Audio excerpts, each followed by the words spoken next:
Welcome back to African Connections, where Africans control the African narrative. This is African Origins, the African Migration into the Americas, Part 2. So let's recap what we have learned in Part 1 of African Origins. Now, as said before, since I was a young man, I have asked the question, what is our story as black people? How did our black ancestors arrive in the four corners of the earth? Now, as educated Africans, we know that slavery is not African history, but instead an interruption to African history. We know the Arabs and the Europeans did not civilize Africa through slavery or religion. They instead destroyed many African civilizations, seeking to replace them with Arab or European dominated cultures.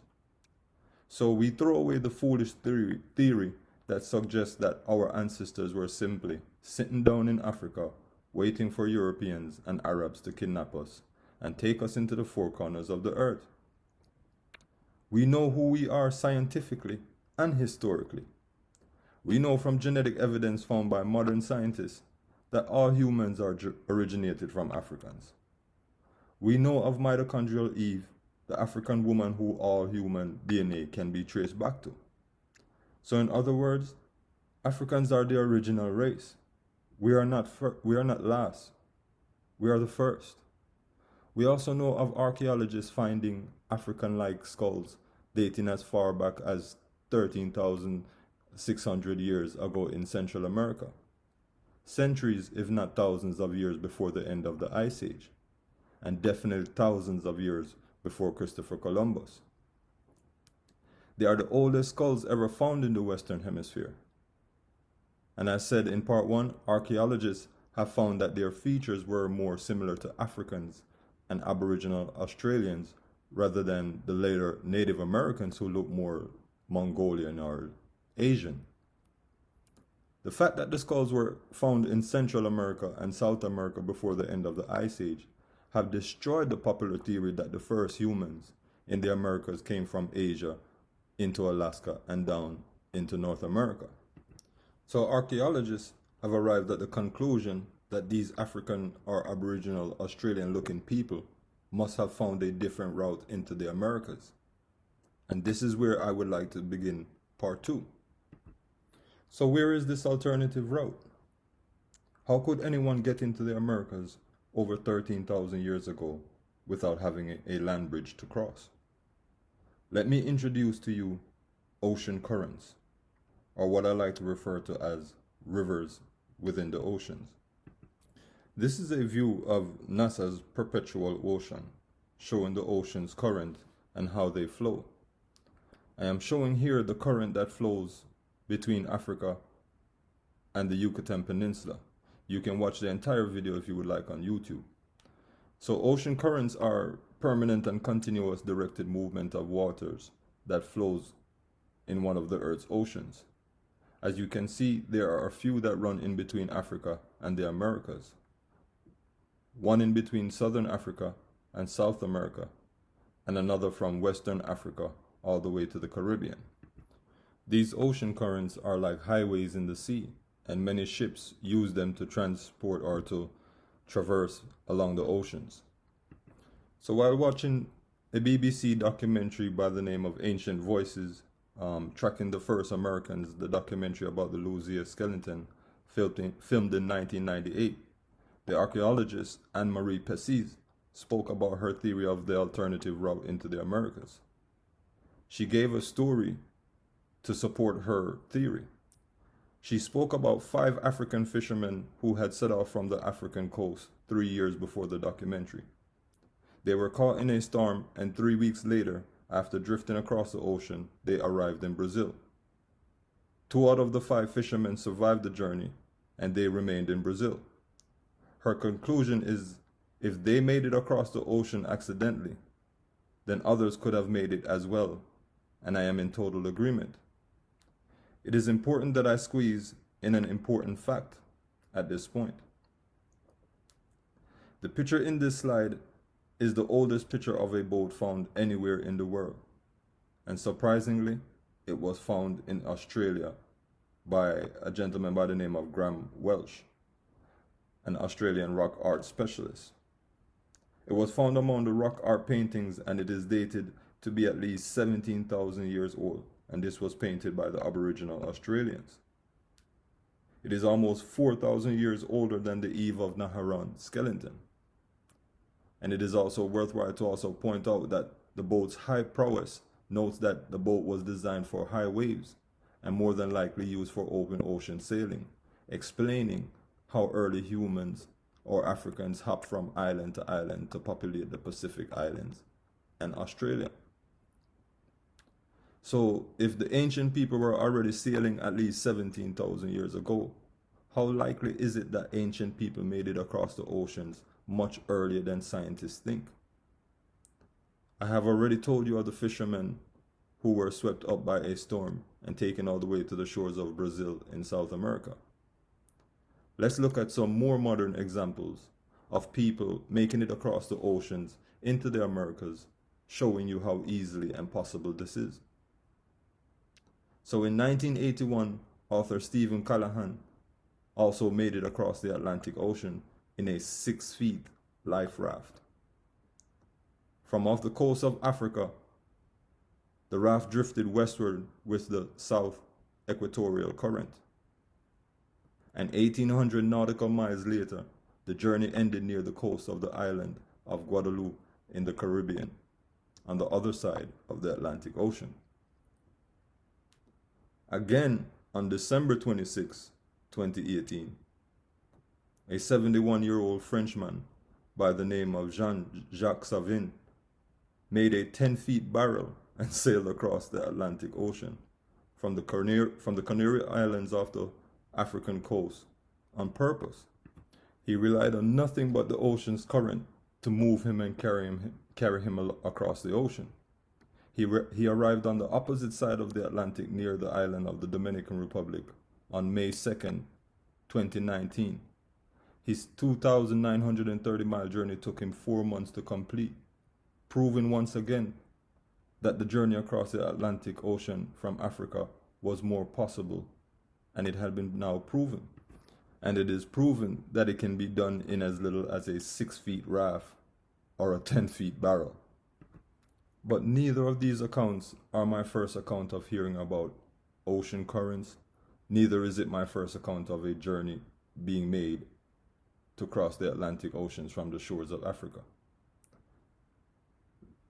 Let me introduce you to Mansa Musa, or the story of Mansa Musa. So in 1311 AD, almost 181 years before Columbus, Mansa Musa, credited as being the richest man in history, began ruling the empire of Mali on the west coast of Africa. Now, being that Mansa Musa was a Muslim, Mansa Musa made a famous pilgrimage to Mecca. And on this pilgrimage, he gave an account of how he attained the throne from his older brother. The account was documented by Al-Umari while Musa stopped in the Arab colony of Egypt on his way to Mecca. So the story goes that Mansa Musa's older brother, Mansa Abu Bakari, knowing of lands that existed across the Atlantic Ocean, organized a flotilla of 200 boats in the year 1310 and sent them across the Atlantic Ocean. Now only one boat returned, and the captain of this boat testified that the ships were pulled in by the current of a river within the ocean and whisked away into the horizon. After the testimony of the first captain, Abu Bakr built a new flotilla of 2,000 boats, or ships of different sizes. He abdicated his throne and set sail across the Atlantic Ocean, never to be seen again. Now, this is the most modern account of Africans journeying across the Atlantic Ocean before the Europeans. It's approximately 180 years before Christopher Columbus. Also take notice that within the testimony of the captain, he speaks of a river within the ocean taking hold of the vessels and carrying them off into the horizon. That sounds a lot like the ocean currents, which the Frenchmen used to arrive in the Caribbean. So my question is, if Arab historians have records of Africans crossing the Atlantic, did Europeans also know of this?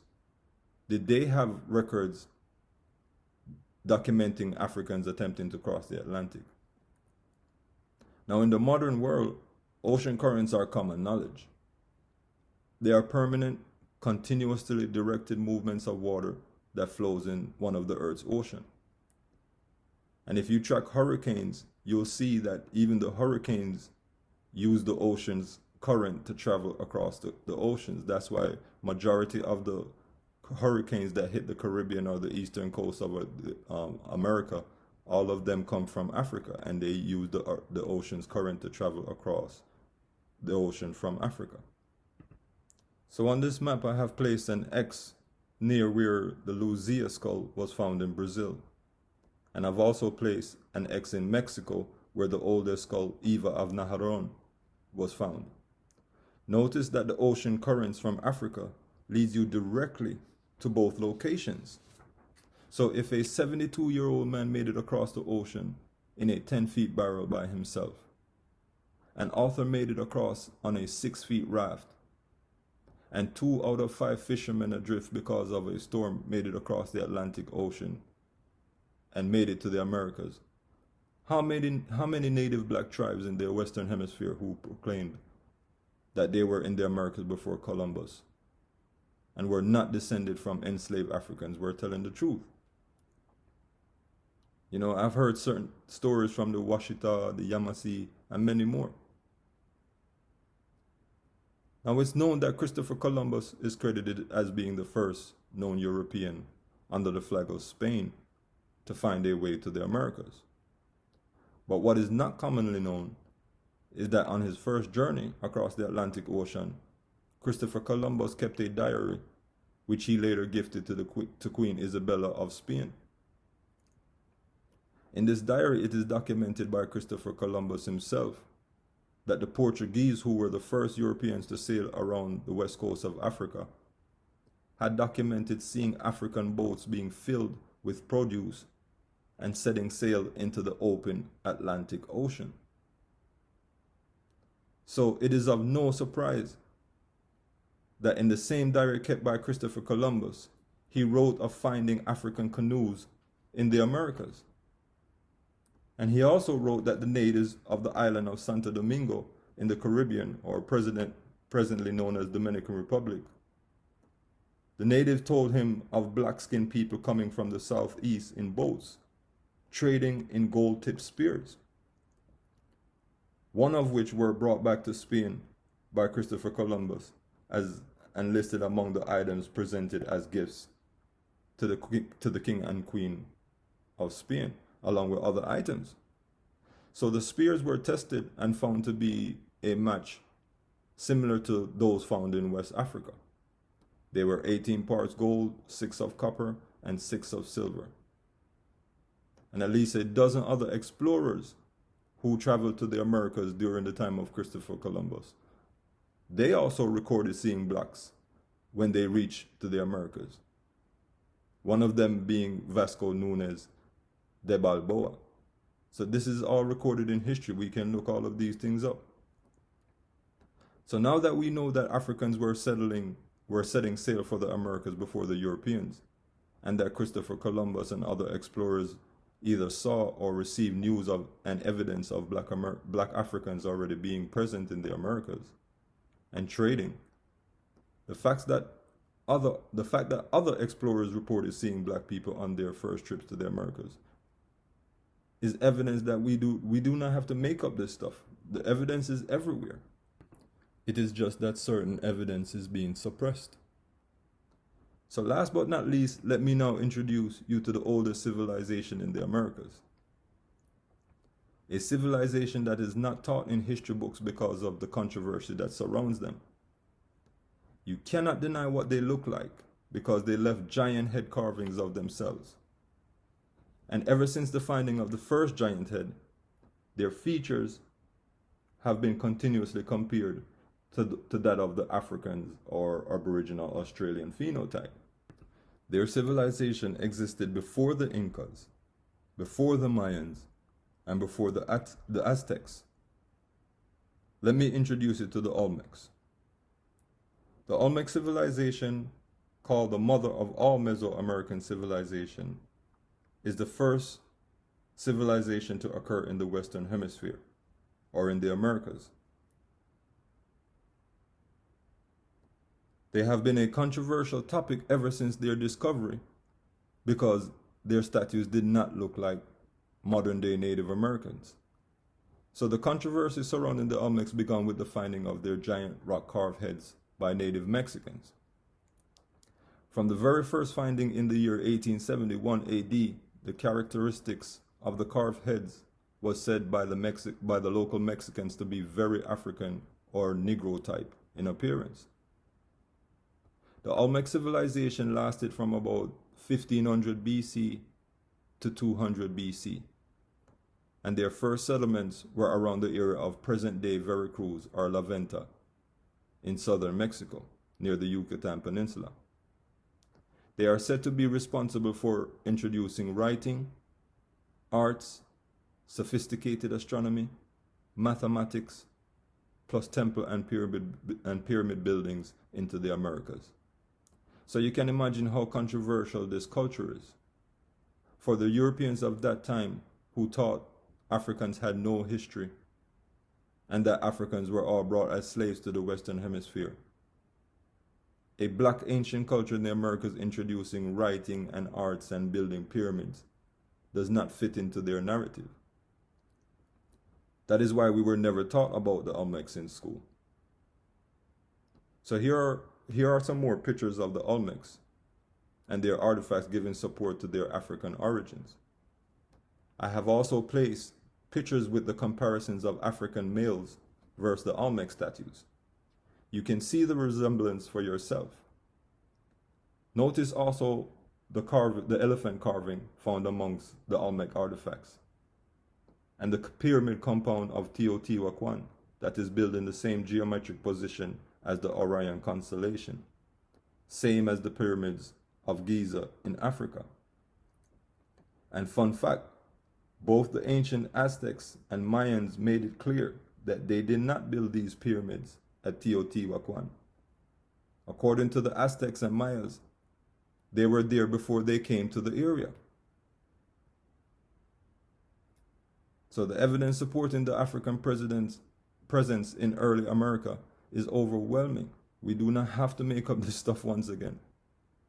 So I created this next chart to not be biased to the other side who claims that Olmecs were not blacks, but instead local Mexicans, like Aztecs or Mayans. I have placed pictures comparing the Olmecs to Aboriginal Australians at the top, the mixed Mexicans of Mexico in the middle, and third comparisons between the Olmecs and Africans. I should take this time once again to point out that both Mayans and Aztecs said that they did not build the first pyramids in the Americas. They actually say they came into the area of Mexico City when the pyramids of Teotihuacan had already been abandoned. So for modern Mexicans to claim that the Olmec is their culture, they're going against the grain of what the ancient Mayans and Aztecs claim. So also when the first Olmec heads were dug up in Mexico, none of the locals who are Spaniards or Mexicans claimed that the Olmecs to be Mayan or Aztec.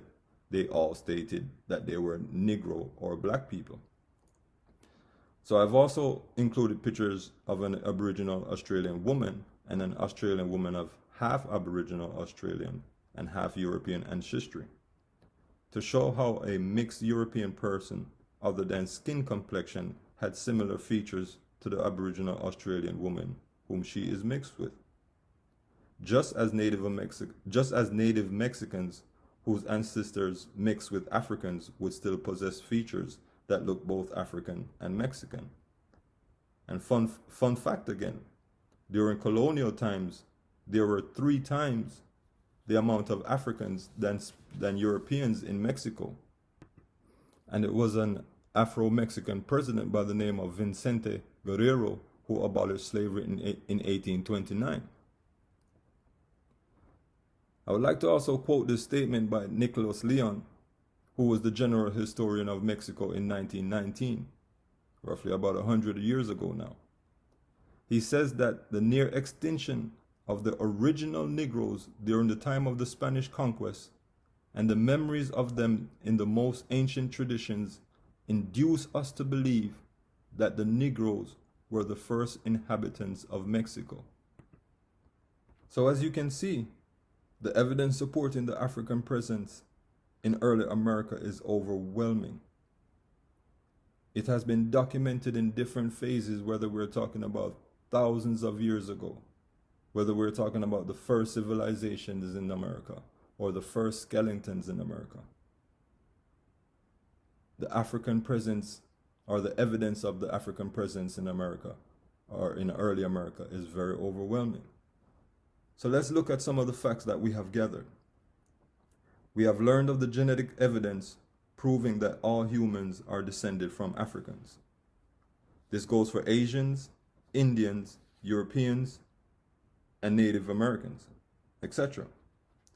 Using genetic markers, geneticists have found a way to map and date the spread of all humans into the four quarters of the world.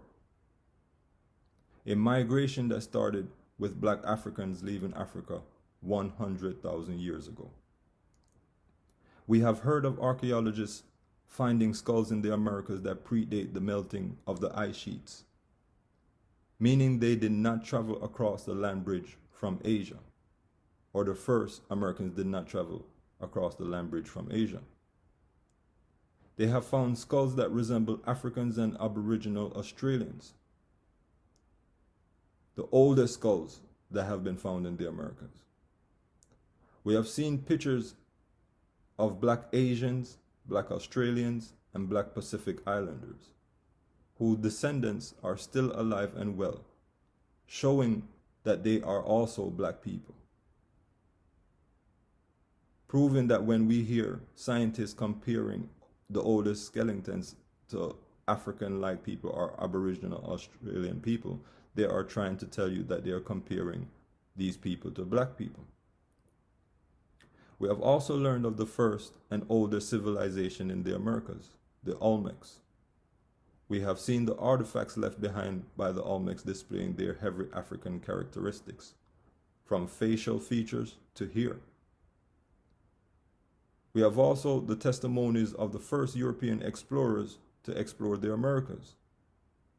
They themselves have recorded their sightings of black Africans already present in the Americas.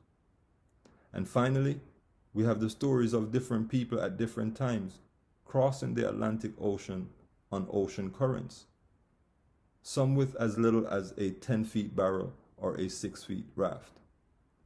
They reached the Americas by riding the rivers in the ocean from the coast of Africa all the way to the Caribbean. The evidence of how and when black people reached the four quarters of the earth is quite obvious. We were and are the masters of our own destiny. Though many choose to deny the facts that blacks traveled the world before any other race, it is a fact well known to the ancients and now acknowledged by modern scientists. Nevertheless, it is still suppressed and denied by many. Some would prefer to cling to the idea that blacks somehow did not have any history, that we were just sitting on our hands and feet on the African continent, waiting for Europeans and Arabs to show us the world. Well, to those who want to believe the lie, that is their choice. But we're here to tell the African narrative and to produce the facts. Now, once again, am I denying that slavery happened? No, I am simply saying that Europeans and Arabs did not transport Africans to the four corners of the earth. All blacks did not arrive in the Americas, the so-called Middle East, Asia, or the Pacific Islands through slavery. We have for thousands of years migrated to these places on our own. It was said by Booker T. Washington, a lie doesn't become truth, wrong doesn't become right, and evil doesn't become good just because it's accepted by the majority. So here on African Connections, We seek to find and expose the true history of Africans and black people around the world, not the propaganda being spread by conquerors to keep their parties or their ideas in power. African Connections will play its part in helping our African and black communities around the world in taking control of its own narrative and telling our own story. We are all over this planet, billions strong, whether in the Western Hemisphere, the Asian Pacific arena, Europe, or Mama Africa herself. It's time for us to connect and let it be known. Blacks are not slaves. Blacks were enslaved. Slavery is not black history. It is an interruption to black history. Let us move forward, connecting Africans at home and abroad. This is African Connections. So remember, like and share, and oh yes, please don't forget to subscribe. So blessings and walk good until next time. This is African Connection signing out. I hope you've learned from this program. Thank you.